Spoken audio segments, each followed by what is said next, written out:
All Hello, right. Andrew here. Oh, hey Andrew, how are you? We're just getting started. Good, how are you? Doing well, thank you. All right, Town Council Public Hearing, Special Meeting, February 1st, 2024, Cape Charles Civic Center. Call to order, can I get a roll call, please? Buckles present. Bennett present. Buda present. Grossman present. Fulmer present. And where are you calling from, please? Minocqua, Wisconsin. All right, let it be known we've established a quorum. If we could please rise for a moment of silence and pledge of allegiance.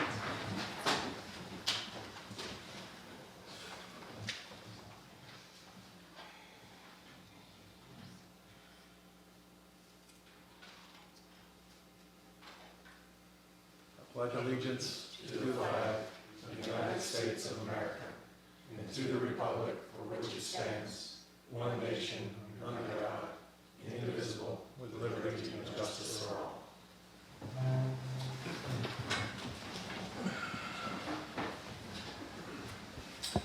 All right, public hearing, proposed fiscal year 2024 budget amendment.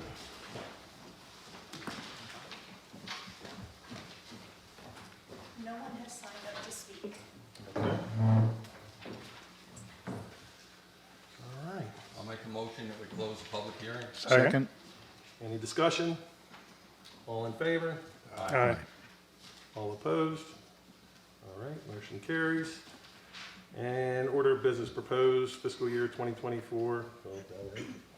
Budget amendment. No, you skipped over public comments. Oh, I'm sorry. Public No. comments. Okay, nobody has signed up for public comments. I'm sorry, I didn't know I needed to sign up. Would it be all right? Yes, Yep. you want to sign your name. And then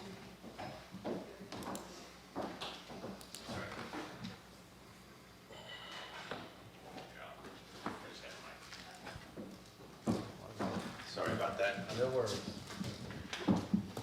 Been here. I want to speak on the short-term rental issue, which is obviously a very divisive one within the town. I believe it's within the, Get your name and address, please. I'm sorry, Walter Brodson, 515 Tasman. Nightmare, sorry. As in many communities across the country, short-term rentals has become a very divisive topic, as it is here in Cape Charles. Detractors point out, as noted in the Planning Magazine article November 4, 2022, short-term rentals can pop up in residential neighborhoods, impact rural areas not zoned for commercial businesses, and contribute to housing shortages. And with the average of 5 to 10 people staying at short-term rentals multiplied several times over, the stress on local infrastructure can be significant. More trash, reduced parking, greater wear and tear on streets, increased noise, and a loss of sense of community. Proponents point out that short-term rentals are needed to support local businesses and that short-term rentals are a primary reason for the Cape Charles to have redeveloped from the dilapidated conditions that existed in the 1970s to the early 2000s.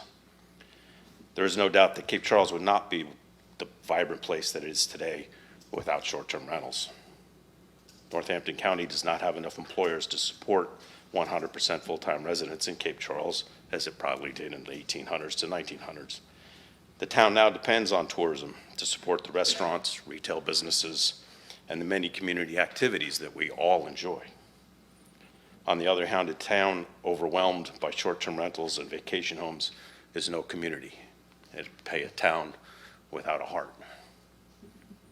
The town needs people to run not only its commercial businesses, its government offices, but also the other wonderful things that we have, the Central Park Committee, Cape Charles Main Street, supporting Festive Fridays, 4th of July Parade, the Love Run, also the Historical Society and the Volunteer Fire Department.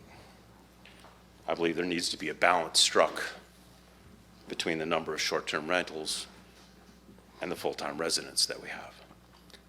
I could go on for quite a while, but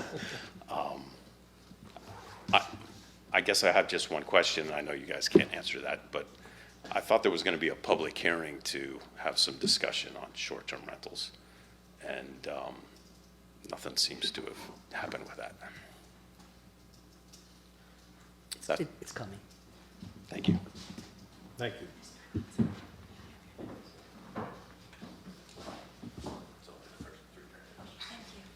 Anybody on the internet? They want wanted to speak? We don't take internet. Oh, we're not taking, oh, sorry. Okay, well, there you go. All right, now let's go to the order of business. Okay, so, Mr. Mayor, before you is the proposed 2024 mid-year budget adjustment. We met earlier this year to discuss the needs. We've conducted a public hearing. The proposal before you is exactly as was discussed at the work session. Nothing's been changed. It represents net change in the general fund of increased revenues and expenditures of $309,972, a decrease in revenue and expenditures in the capital fund of $223,677, an increase in the utilities fund of revenue and expenditures of $4,200, and a decrease in revenue and expenditures of the harbor fund of $60,443. The detail of what each of those line items are has been provided, and again, there's been no change from our prior discussion, so staff would recommend that you approve the mid-year budget adjustments as presented. You also want to talk about the fee schedule? Oh, sorry, thank you. There was also a proposed change to the fee schedule that would allow passing part of the transaction cost for credit cards at the harbor onto the user. So we're currently proposing to split that with the user. So currently it's a 3% fee, and we would pay 1.5%, and the customer would pay 1.5%. We also requested the council approve a waiver program for nonprofits from our building and zoning fees up to a maximum of $750 per project. If they want relief more than that, they would have to come to council for that. But that staff would have the ability to waive nonprofits by that amount. And because we had several in the pipe, we would like to make it retroactive to November 1 of last year.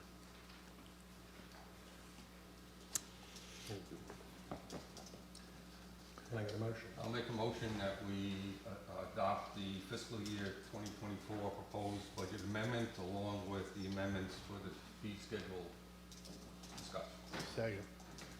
Any discussion? Andrew, you're good?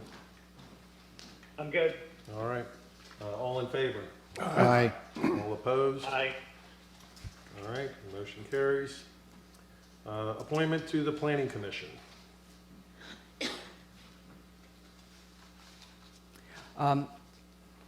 So, as we discussed last fall, there's a couple of planning commission vacancies coming available. One of them was for Mr. Mike Strube, who was going to come off the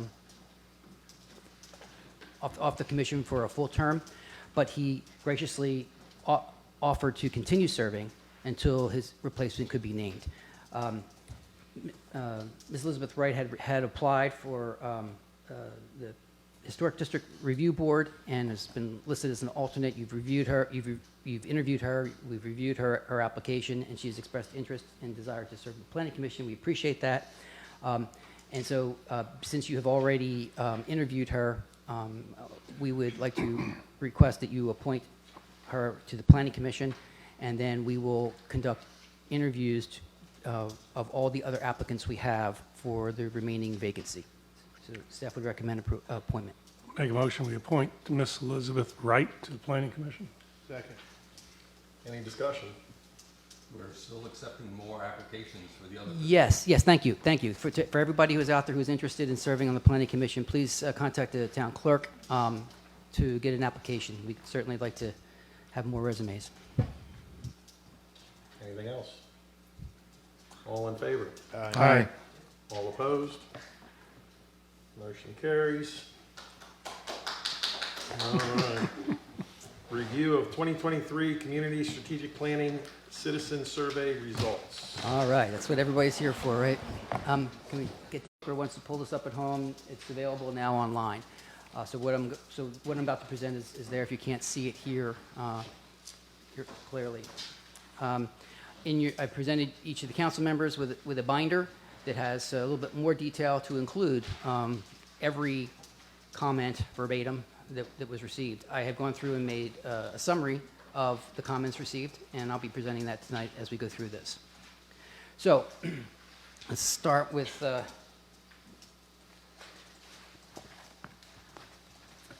2023 survey. I was thrilled to see an incredible response this year. 581 responses. By comparison, this is our third year. In the first 2 years, we had about 450 each of those years. So this is a significant increase in participation, which is really exciting. Of that 581, 381 made their submissions directly electronically online, and we had 200 that still resubmitted their paper copies, and then that information was manually entered into the online platform. So, question number one. As you may recall, the first few questions are demographic in nature. We do ask the same ones every year so that we can track that information over time. This is to let us know who it is and where they're from. So the first choice was full-time residents who live within the corporate limits of Cape Charles. The second one is our full-time residents that live within the corporate limits of Cape Charles, but also own an additional property. The third are residents that of Northampton County, but they live outside the town limits of Cape Charles. The fourth one are property owners that people who have property within the corporate limits of Cape Charles, but maintain their primary residence elsewhere. And then the last one were people who live outside of the county but visit frequently. As you can see, the vast majority of respondents were either full-time residents who live here or people who own property here. You have to add the first two together to get the total number of full-time residents. So if you do that, the total number is 261, or 44.92%. That's listed elsewhere, so you don't have to write it down if you don't want to.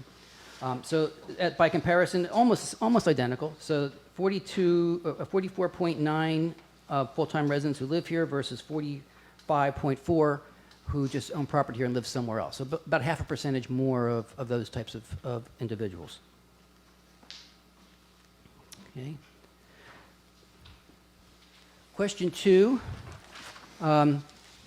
deals with the length of residency, how long people have been here. And the top response was 3 to 4 years. The second was 7 to 10 years. The third was 5 to 6 years.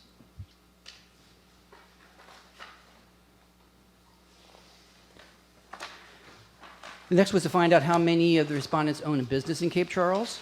16.5% of those responding said they did.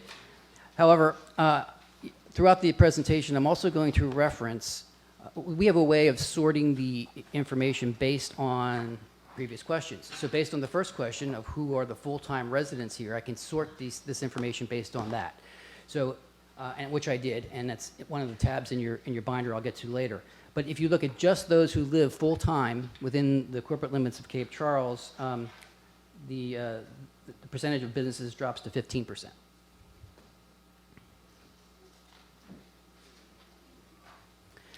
Are you employed? This is an interesting one. Between full-time, part-time, retired, between jobs, or preferred not to answer. Of all the respondents, you can see about half work full-time, and about 40% are retired. That's for everybody. If you look at just the full-time residents, people who live here all the time, it changes. Only about a third work full-time, and more than half are retired. So John, just real quick, if we go back to 3, where it had just the 16.52% saying yes, wouldn't those that own short terms in town basically be a yes as well, because it still is a business in Cape Charles?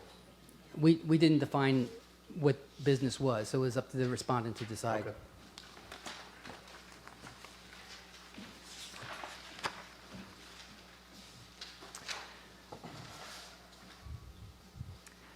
Question 5 wanted to get a sense for whether or not people are basing their employment out of their homes. And of the total survey, 17% said that they did. That jumps a little bit if you look at just the full-time residents. Full-time residents here are 19.5, so almost 20% of full-time residents say they, that are working full-time, say they do it from their homes.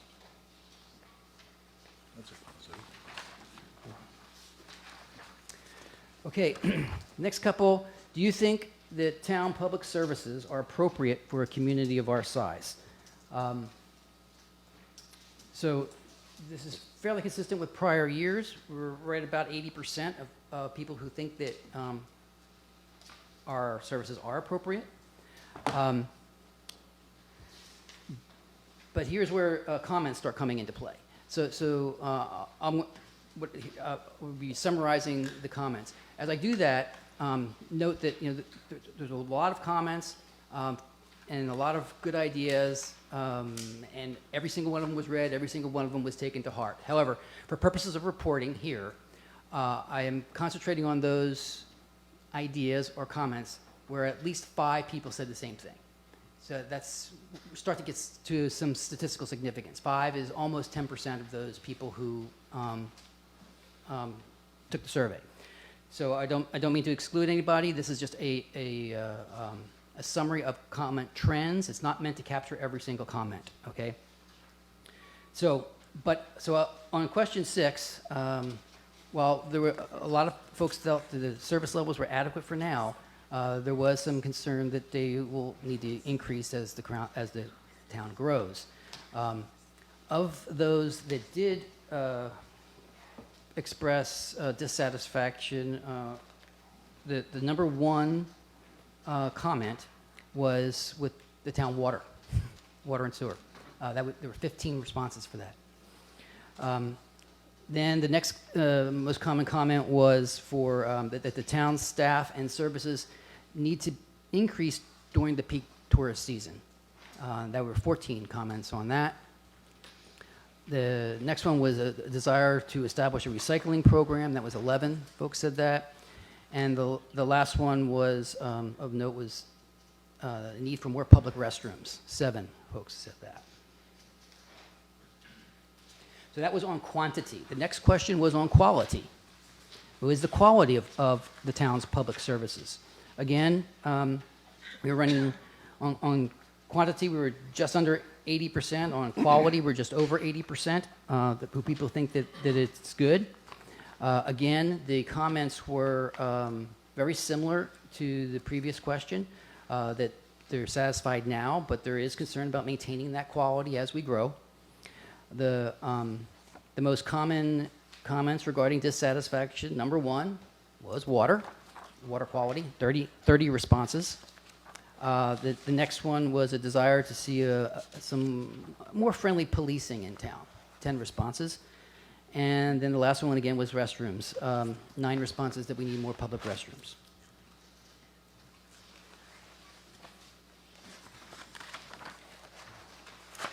Number 8, do you feel the town has maintained or improved its small town character in recent years? Again, more than 80%, 84% said that we did.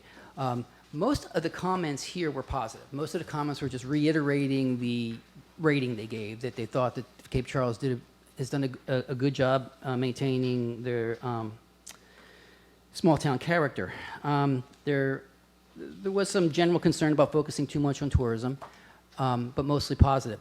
There was only one specific comment that was mentioned about the threat to our small town character, and that was the number of STRs in town. 32 responses said that the number of STRs is what will threaten our small town character, and that was really the only significant one that was called out. However, I will say that both Cape Charles Main Street and Cape Charles Citizens for Central Park were both called out as positive influences on our small town character, 9 and 5 responses respectively.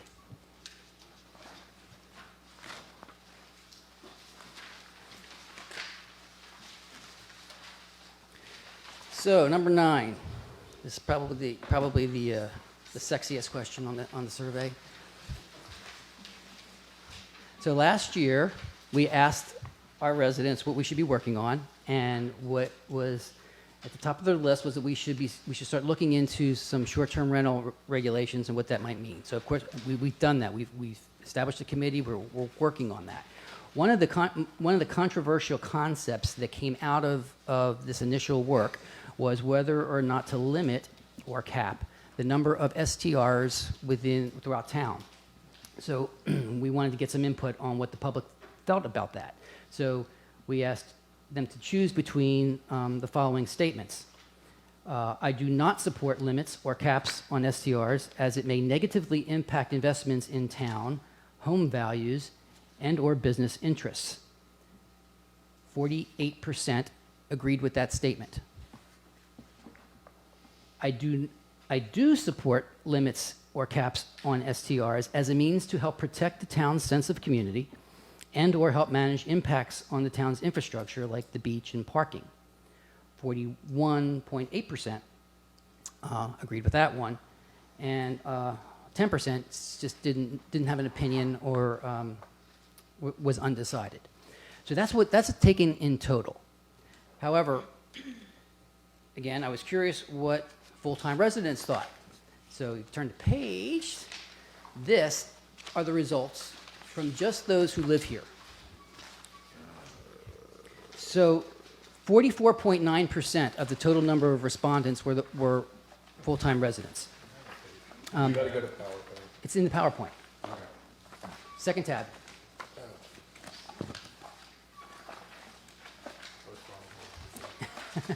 Snuck it in.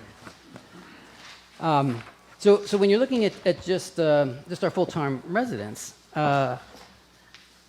more than half, almost 53%, were in favor of limiting the number or caps, where only 38% were opposed. Again, still running over 9% undecided. To be fair, I ran it again, this time with only those who own property here but live somewhere else. If you flip that, the next slide shows what you would expect. Over 61% of people who have a primary residence somewhere else but who own property here are opposed to any sort of a cap. But what I found a little surprising was that even amongst this group, almost 30% supported a cap. So anyway, so that's how that one broke down.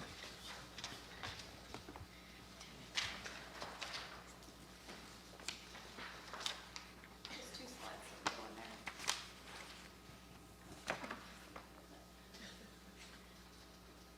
You're missing 2 slides. It's just not on here. I don't know why it didn't come in on here, but it did. Did they print for the public? Yeah, they did. Okay, sorry, there's a snafu in the slide. You have them in your binder. I'm sorry, I don't know why it's not up on the. I don't know why it's not up on the screen. Question 10. Question 10 was about parking. So the question was, parking seems to be a topic of concern. We realized that back in parking on Mason Avenue is not popular. However, that cannot be changed. Other than that, what parking issue needs to be addressed by the town? So this was not a yes or no. These are all open questions. So they were all comments. Interestingly, what I found that the most common response, by a considerable amount, the most common response was there is no parking issue, or they had no comment, no parking related issue to offer. 198 responses said that parking was not a significant concern. Of those that did offer suggestions for parking, the number one suggestion was to expand the existing municipal parking lot or to develop another lot. 90 responses for that. The next suggestion was to regulate STR parking. 54 responses for that. The third suggestion was to address parking at the beach along Bay Avenue. 45 responses there. Next suggestion was to allow permanent residents to park in front of their homes. 18 responses.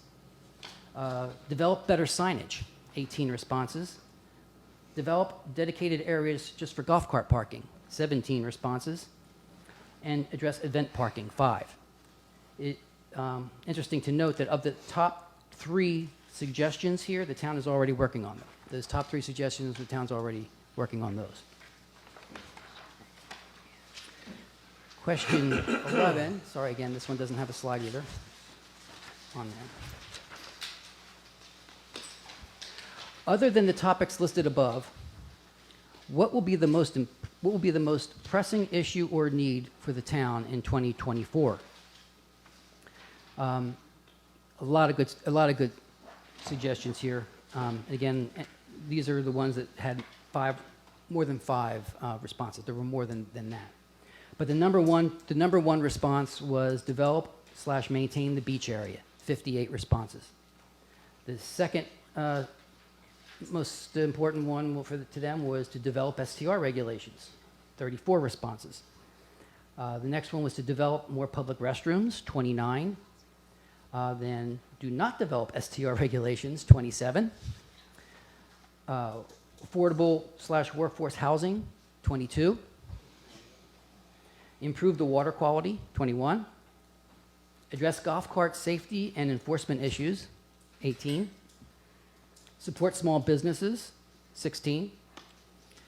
Plan for the development of the old railroad property, 10. Address drainage/flooding where needed, 9. Conduct more street sweeping, also 9. And better speeding enforcement throughout the historic district, 7. Again, the town is already working on the top 3 suggestions. So the top 3 things that the public noted are things we're already working on.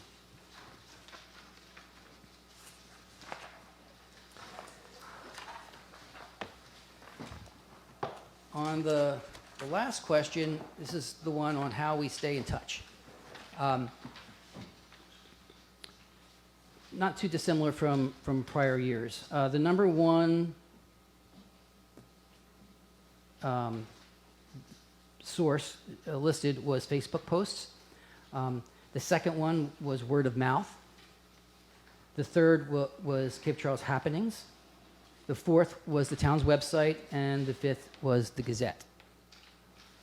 The comments here, there were 2 suggestions that came out of the comments that we might want to consider for next year's survey.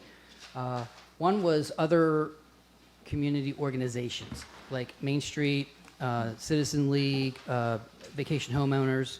People get information through those groups. There were 9 comments regarding Main Street, and there was 5 comments regarding the other organizations. So something we might want to consider for future surveys. Then the other thing that was mentioned 5 times was Instagram. So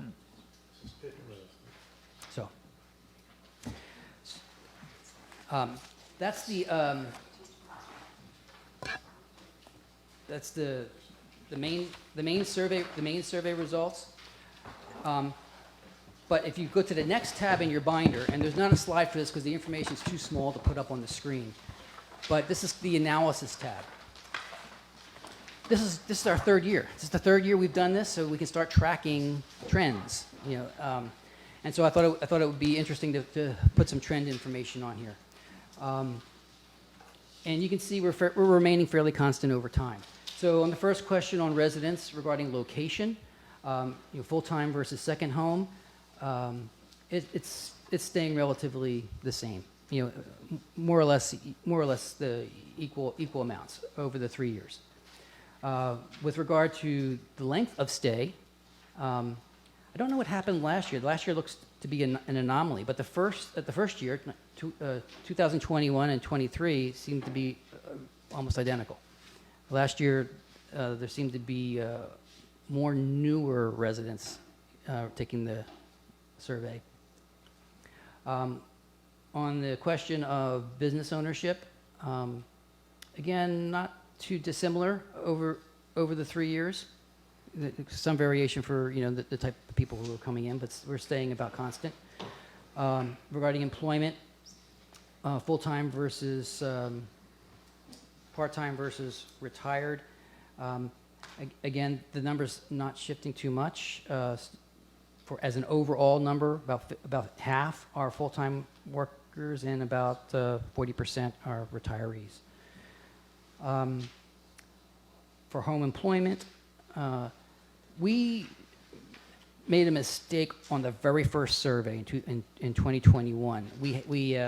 The data is not correct for that one because we only had the answers yes or no. We didn't have NA, because if you're retired, what do you put, right? So we learned from that and we fixed it going forward, but that's why the numbers look odd for 2021, because the survey was not constructed correctly. We tried to adjust for it as best we could, but I would not put a lot of stake in the 2021 numbers there.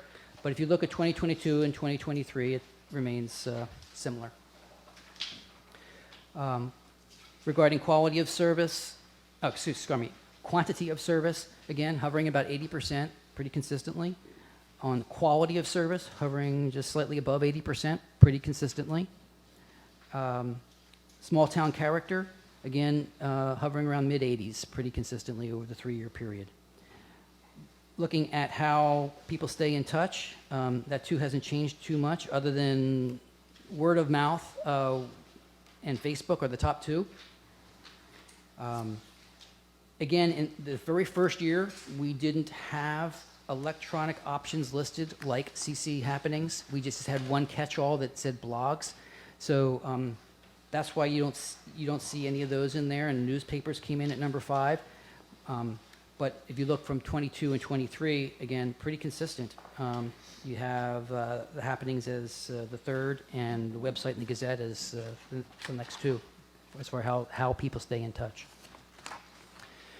After that, we have the summary of comment trends. I went through these as I went through the slides, but they're provided here for your reference.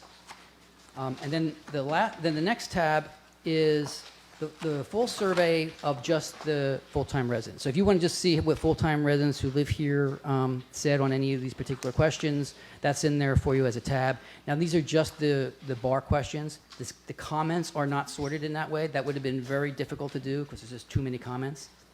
But for everything besides the comments, that's just how full-time residents responded. Then all the remaining tabs are all the comments per question.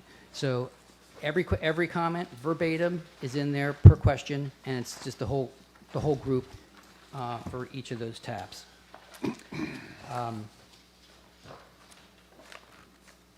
That is the extent of the presentation. This was a lot of work with it. Julie and I worked on. It took us this long to get it to be able to present it. I'm not expecting you to do anything with it other than just take it home and read it. This is your homework assignment. We will not use this information until we meet to discuss the strategic plan update, which, as a reminder, is Saturday, the 24th of February, and we will be having it up at the Y. So that was the best option we had.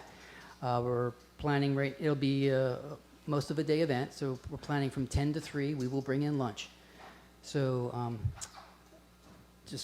so that's where this data will be used. So you have from then until now to scour through it, read all the comments, ask for additional information. Again, I can rack and stack information in a number of ways if you want to see something in a different way. So any Question I had with regards to the Saturday session, Planning Commission, Town Council, yes, it's a town staff. yes. So I was going to cover that in my comments, but yes. So like we did when we originally developed the strategic plan, we're doing an outreach. It's a joint work session with the Planning Commission and community groups. So we had like Main Street was there before.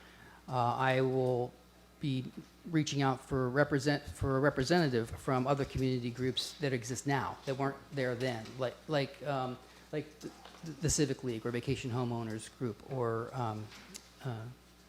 obviously Main Street, CCP, those types of things. So we'll have representatives there from all those different groups, and the main staff departments that participated last time will participate again. So that'll be a good exercise, and it's an important exercise because that document then feeds into the town priority list, which is my to-do list for the year, which is what I build the budget off of. And so we need to get that done before the end of the month. Would you say at that February 24th meeting, we will get a consensus on where the subcommittee on short-term rentals should take up? No. Actually, I'm waiting till after that. I mean, so there was some consensus after the original joint work session on items that did not seem controversial that we could work on. But the more controversial ones, i.e. the cap, no, I was waiting for the results of this survey, and now I would like to wait and get the results of that discussion before we spend any more serious time getting into those The areas. discussion at the strategic meeting, you're saying? Well, we're going to discuss bigger picture things like what is our vision? You know, what kind of a community, or what are our broad goals?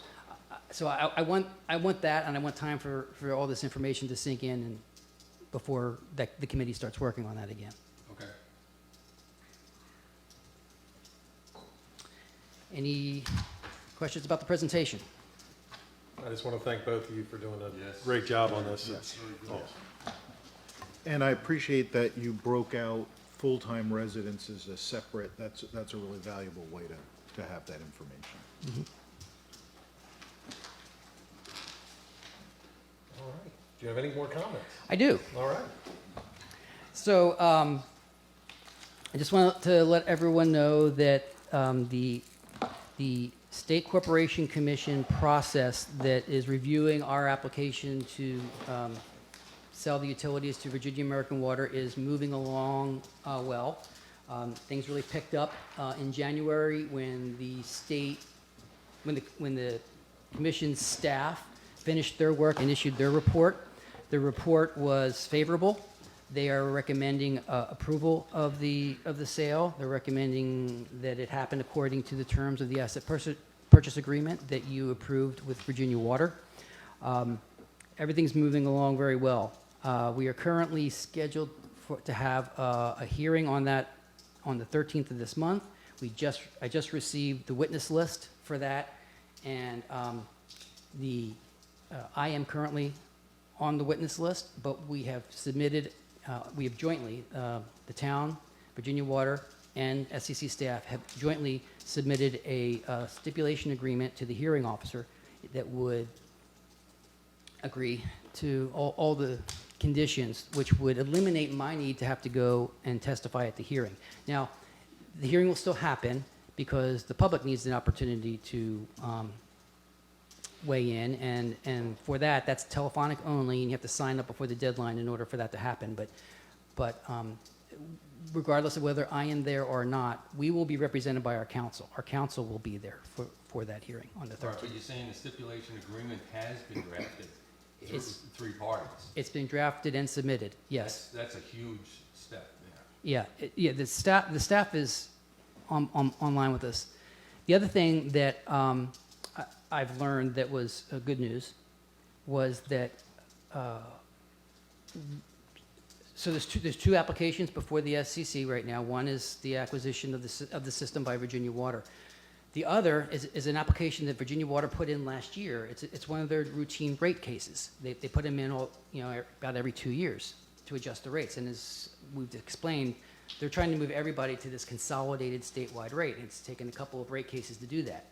I was initially told that Cape Charles would not be part of that rate case because we hadn't approved the sale yet, and that our agreement says that they'll freeze our rates. Our rates won't go up. They'll freeze them for us until we can get into a rate case, because once we join the consolidated rate, our rates would go down. I was told originally that we would have to wait up to 2 years before we could get into the next rate case. I was pleased to learn that Cape Charles has been included in the rate case that's currently before the commission.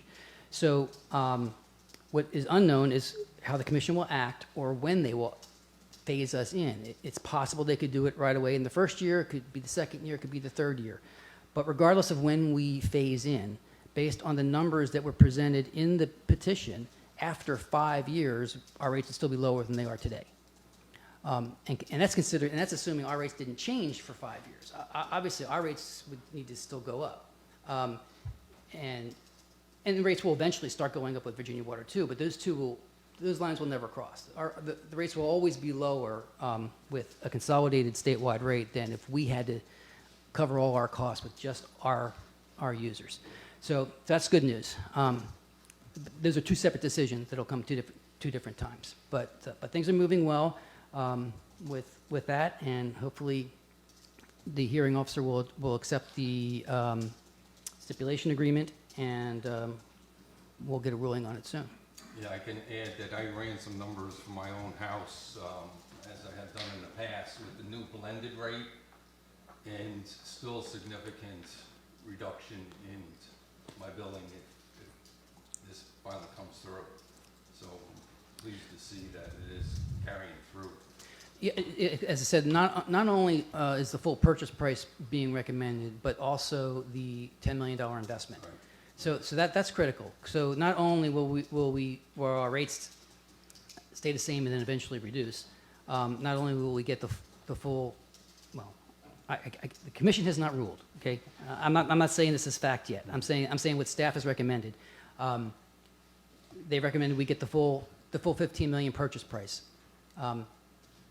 Rates stay the same or go down, and we get a $10 million investment in the systems that serve us without our rates going up. Okay, if we had to make that $10 million investment to our systems, our rates would, but since it's spread out statewide, that doesn't happen. So yeah, it's really good all around, and more to come. It's been a lot of work, but it's going to be worth it for our consumers. The other thing we mentioned, in the survey, the community said that their number one issue for 2024 was to get the beach worked on. Our kickoff meeting's next week. So was too busy in January to work on it, but we have our kickoff meeting with the consultant next week. And that's come up with the game plan. From that, we'll figure out, how we're going to get council involved, how we're going to get the public involved. There'll be lots of outreach. We've already talked about the strategic plan work session on the 24th. And then the last thing, just a quick update on Peach Street. They are running a little behind. So they were running a couple weeks behind, but it appears that VDOT may extend the contract by up to 30 days. So that puts us, still into mid to late March. Still pretty good. So, no, we're not experiencing those kinds of issues. But again, if it was going to happen, this is the time of year for it to happen. It'll pay huge dividends once it's done. So, that's all I got. All right, thank you. Any of the council members have comments? I this just evening? want to clarify one thing. We did hire a consultant for the beach park, so just so everybody knows that. It's one of those things that we just didn't, Right. we got someone on the table to start working on it. VHB specific. That's who the kickoff meeting is with next week. Yep. Thank you. Nothing? Yeah, I've got one on the ongoing legislative session in Richmond. I'm following half a dozen bills that deal with short-term rentals, ADUs, pot tax being collected in Richmond, and registration of short-term rentals for certain people at the state level.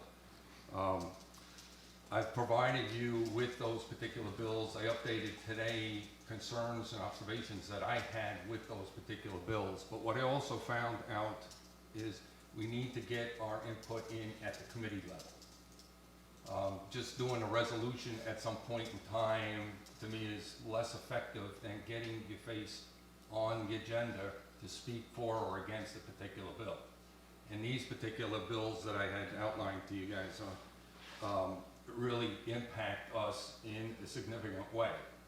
So what I would offer is, in lieu of resolutions or coming together in a couple of weeks, I think I would like to make a motion to allow the town manager and the mayor to consolidate points that we would like to convey against these particular bills and offer them during committee meetings as they are scheduled. It's very difficult to follow the schedule for these meetings, but we need to get there today. Today, one of our bills that we were against was pushed off into 2025. Correct. With the further study to be conducted under the Virginia Housing Commission. That was fine, but we didn't have any input other than I had wrote in comments to be on the agenda at least. I think we need to have a physical presence via website. We can voice our opinion at that time when the opposition or for a particular bill is made that impacts us. I thought we had made that motion earlier to where we could do that when we had that first letter drafted last year for the, Well, that was for a specific piece of legislation. Yeah, that was, and So- resolutions for a big topic may be warranted, but to me, you need to get to the committees in order to kill it, if at all possible. Once it gets out of committee and is approved at some level, the chances of it getting approved by the entire House or Senate, it just increases. So I'm trying to get at the committee level to get the impact to Cape Charles known such that they can help factor that into the decision-making process. Yeah, because you think the personal property tax thing where they're just trying to kill it, and it's gonna affect Northampton County because there's a lot of money coming out of their coffers. So if they start pulling the top taxes from our location and the county, that's gonna be a big impact. oh, absolutely. So it's one of these things, you don't want it to go to Richmond. You'll never see it again, or very little of it. Plus, they're gonna keep it on the, you can't FOIA it or anything, so it's gonna be kinda hard to get information out of that whole mess. So that's what I'd like to make a motion, is we allow the mayor to speak on our behalf at these particular sessions.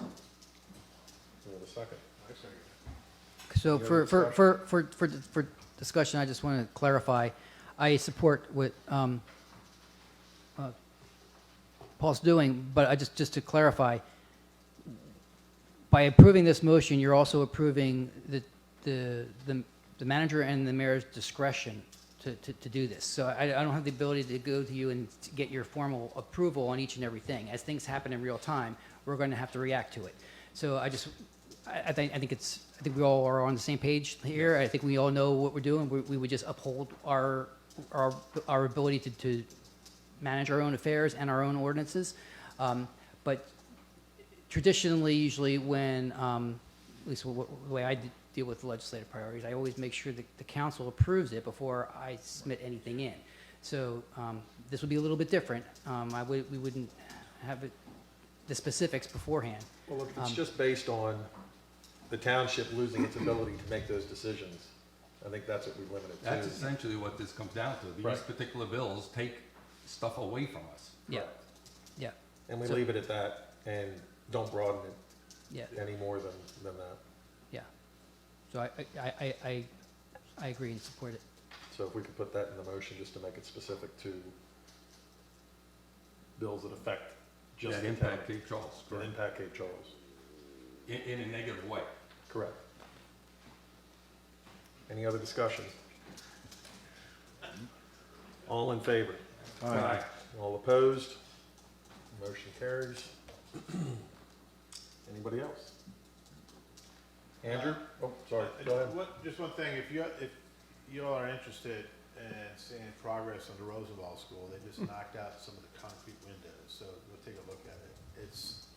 You can see through it, it looks amazing. So progress is happening. No, they've done quite a bit. They've removed the pieces off the back of it. Corner, yeah. The windows have been sent away for refurbishment, and as soon as they get back, they'll be reinstalling all the original windows. They have all of them. Incredible. Andrew, do you have anything? Nope. All right, I'm good as well, so Make if I a get a motion motion to for adjourn. adjournment. Any discussion? We are adjourned.